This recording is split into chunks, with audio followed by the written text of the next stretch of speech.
Timbog ang isang lalaki sa inihaing search warrant ng Tubay Municipal Police Station kasama ang Agusan del Norte Provincial Police Office bandang alas 2:10 ng madaling araw sa Purok 2, Barangay La Fraternidad, Tubay, Agusan del Norte.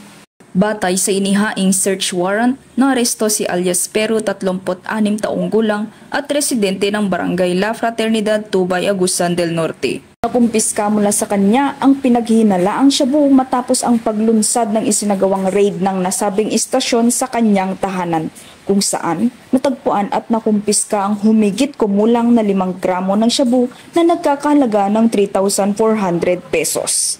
Ang suspek at ang mga nakumpiskang kagamitan kasama ang mga pinaniniwala ang shabu ay kasalukuyang nasa pangangalaga ng Tubay Municipal Police Station para sa tamang disposisyon.